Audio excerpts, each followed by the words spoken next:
नमस्कार, welcome back again.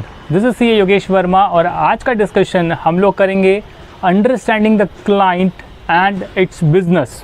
Yes, this is the most important part before we begin any audit. तो दोस्तों, पिछले जो 2 भाग थे इस पर्टिकुलर सीरीज़ के, practical auditing, practical statutory auditing के, उसके पहले भाग में मैंने आपको बताया था कि क्लाइंट को लाने की प्रक्रिया क्या होती है और क्लाइंट आने के बाद उसको एक्सेप्ट करते हैं या नहीं करते, उसके लिए हम क्या क्या चीज़ें जानते हैं। ये चीज़ें हमने पहले 2 भाग में डिस्कस करी हैं।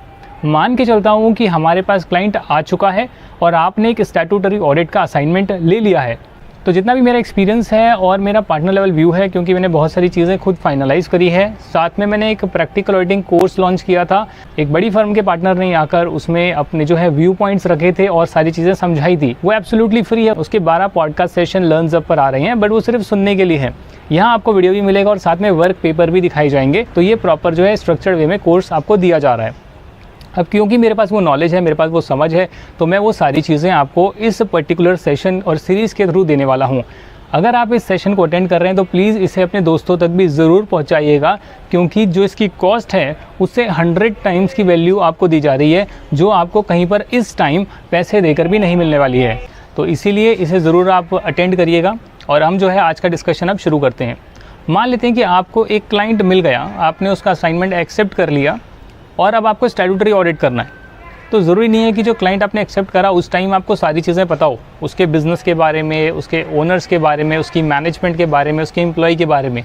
जी हाँ, आपने उसकी इंडस्ट्री ज़रूर चेक करी होगी, कौन सी इंडस्ट्री में है, ये रिस्की है कि नहीं है, क्या स्टैंडिंग है इसकी मार्केट में, इसके ओनर्स हैं कौन, और उसके लिए आपने थोड़ा बहुत चेक कर लिया होगा कि अच्छा इसके जो ओनर है वो कहाँ पर जो है और भी डायरेक्टर्स बने हुए हैं। थोड़ा बहुत आपने चेक कर लिया होगा, पर उनका नेचर क्या है, उनका मैनेजमेंट का स्टाइल क्या है, ओनर और मैनेजमेंट अलग हैं या दोनों एक ही हैं, और बहुत सारी चीज़ें आपको देखनी पड़ती है ये देखने के लिए कि वहाँ पर कंट्रोल्स इफेक्टिव हैं कि नहीं है, वहाँ पर फ्रॉड के चांसेस ज़्यादा तो नहीं हैं, क्या मैनेजमेंट मैनिपुलेट तो नहीं कर रही ये चीज़ें। तो वो सारी चीज़ें आपको पहले नहीं पता होगी। वो चीज़ें तो जब आप एक्चुअली में ऑडिट का असाइनमेंट ले लेंगे और जाएंगे और बातचीत करेंगे तब आपको पता लगेगी। तो इसीलिए आपको अब एक्चुअली में उनका बिज़नेस करने का स्टाइल, उसके जो एक्चुअल मैनेजर्स हैं, जो मैनेजमेंट है, बोर्ड ऑफ डायरेक्टर्स हैं और जो ओनर्स हैं, उनका पूरा स्ट्रक्चर आपको समझना पड़ेगा। तो यहाँ आपको क्या देखना है, यहाँ आपको ये देखना है कि क्या उस कंपनी के ओनर्स और मैनेजमेंट एक ही इंसान है, यानी जिसने पैसा लगाया है वही उस बिज़नेस के की डिसीजन लेता है, जैसे कि most of the Indian organisations में होता है, या फिर पैसे लगाने वाली एक सेपरेट ऑर्गेनाइजेशन है, सेपरेट लोग हैं जिसका पैसा लगा हुआ है, बट वो मैनेजमेंट में पार्टिसिपेट नहीं करता, डे टू डे ऑपरेशन में, या फिर जो भी डिसीजन बिजनेस के लेने होते हैं उसमें पार्टिसिपेट वो नहीं करता या नहीं करती है, जिसका भी पैसा लगा हुआ है। तो ये 2 चीज़ आपको देखनी चाहिए। जहाँ पर ओनर डायरेक्टली इन्वॉल्व है वहाँ पर आपको ओनर से एक आधी मीटिंग करनी चाहिए, क्योंकि उसके हाथ में सारा कंट्रोल है और उसे बिज़नेस की पूरी पकड़ है। हो सकता है उसे पकड़ ना भी हो, तो ये भी चेक करना ज़रूरी है कि जो पैसा लगाकर बिज़नेस के की डिसीजन ले रहा है उसकी बिज़नेस को लेकर समझ क्या है, पकड़ क्या है, क्या उसके पास सारी इन्फॉर्मेशन का फ्लो तुरंत पहुंचता है, या जो बंदे और नीचे काम कर रहे हैं वो कुछ भी कर रहे हैं बट ओनर को खबर ही नहीं है। तो ये चीज़ें आपको ना देखनी पड़ती है। जहाँ पर ओनर का होल्ड बिज़नेस में ज़्यादा होता है और वो बिज़नेस के मैनेजमेंट के जो सारे डिसीजंस हैं वो खुद ही लेता है, वहाँ पर फ़ायदा और नुकसान दोनों है। फ़ायदा तो ये है कि ओनर से बात कर आपको पता लग जाता है कि भाई हाँ, ये बंदा सही है, सारी चीज़ें सही कर रहा होगा। बट दूसरी तरफ क्योंकि कंट्रोल एक ही इंसान के पास है, तो वहाँ पर उसको जिस प्रकार चीज़ें मैनिपुलेट करनी है वो कर सकता है। यानी कि कोई चीज़ें उसने बिज़नेस में करी पर उसको अकाउंटिंग का पार्ट ही नहीं बनाया, और क्योंकि उसके हाथ में सारा कंट्रोल अथॉरिटी है और सारे पैसे उसी ने लगाए हैं, लगभग 90%, 60% या 50% से ज़्यादा उसी ने लगाए हैं जो की डिसीजन ले रहा है, तो वो किसी को पता लगने ही नहीं देगा कि भाई मैंने जो है ये पैसा तो एक्स्ट्रा ब्लैक का कमा लिया, इसको रिकॉर्ड ही नहीं करा है, ये ऑर्गेनाइजेशन में कुछ और चीज़ें भी करी जिसको हमने अकाउंटिंग सिस्टम का पार्ट ही नहीं बनाया। तो यहाँ आपको जो है उससे बात करके पता लगेगा कि वो बंदा कितना ऑनेस्ट है, कितना ट्रांसपेरेंट है और कैसा है।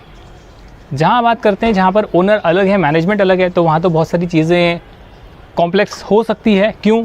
क्योंकि वहाँ पर मैनेजमेंट जो है हो सकता है कि एक्चुअल रिजल्ट्स ओनर को ना बताए, ओनर को शो करे पहले 9 महीने 10 महीने कि भैया आपका तो यहाँ पर प्रॉफिट आ रहा है, और कुछ बहुत बड़ा एक्सपेंस जो उनका घाटा हो गया उसको छुपाते रहे, और लास्ट के क्वार्टर में, लास्ट के मंथ में बोले कि प्रॉफिट तो हुआ ही नहीं है, बट बल्कि हमें जो है बिज़नेस को पूरा लॉस हुआ है।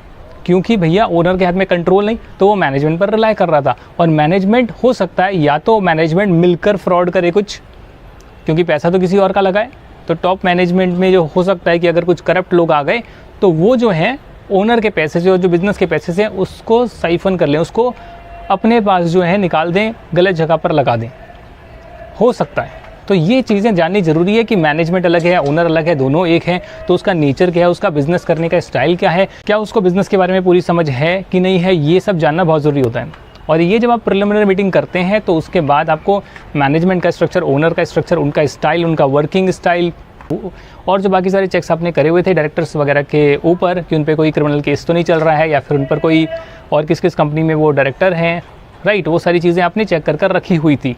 तो ये जब आप अंडरस्टैंडिंग डेवलप करते हैं प्लस आप बिज़नेस की अंडरस्टैंडिंग डेवलप करते हैं तो आपको जो है क्लैरिटी मिलती है कि अब हमें इसका ऑडिट करना कैसे, उसका प्लान बना सकते हैं। तो ऑडिट प्लानिंग से पहले भी कुछ चीज़ें होती हैं, ये सारी चीज़ें जाननी ज़रूरी होती है जो मैंने आपको बताई। और ये आप मीटिंग के थ्रू कर सकते हैं, या तो वर्चुअल मीटिंग हो गई या फेस टू फेस मीटिंग हो गई, और बोर्ड ऑफ डायरेक्टर्स या सीनियर पर्सन के साथ, या जहाँ पर ओनर ही मैनेजर है वहाँ पर ओनर के साथ डेफिनेटली आपकी एक मीटिंग होनी चाहिए। जो उसके एम्प्लॉयज़ हैं उनके साथ भी मीटिंग होती है, बट वहाँ पर तो जब स्टाफ जाएगा आपका काम करने के लिए तो वो एम्प्लॉयज़ के साथ मीटिंग ज़रूर करेंगे, पर जो टॉप मैनेजमेंट है उससे आपको मीटिंग करनी है, क्योंकि अब आप पार्टनर हैं और आप साइन करने वाले हैं। तो आपको मैं उस स्टेज पर लेकर जा रहा हूँ जहाँ पर आपको टॉप लेवल के डिसीजंस लेने होते हैं। तो यहाँ आपने जो है एक बेसिक आइडिया ले लिया है कि ऑडिट में एक्चुअल प्लानिंग से पहले भी कितनी चीज़ें हमें करनी होती है।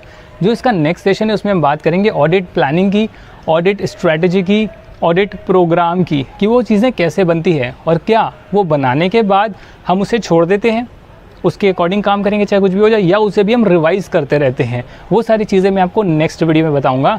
और फिर उसके बाद हम बिज़नेस का रिस्क को आइडेंटिफाई कैसे करते हैं वो सारी हम बातें करेंगे। And then we will actually start testing the controls, doing the audit, then opening the working papers and checking कि अच्छा ये सेल्स है, क्या क्या होगा, क्या रेशियो एनालिसिस होगी, क्या एनालिटिकल प्रोसीजर होंगे, वो लाइव करके आपको मैं जो है दिखाऊंगा और उसके भी वीडियोज़ यहाँ पर ज़रूर आएंगे।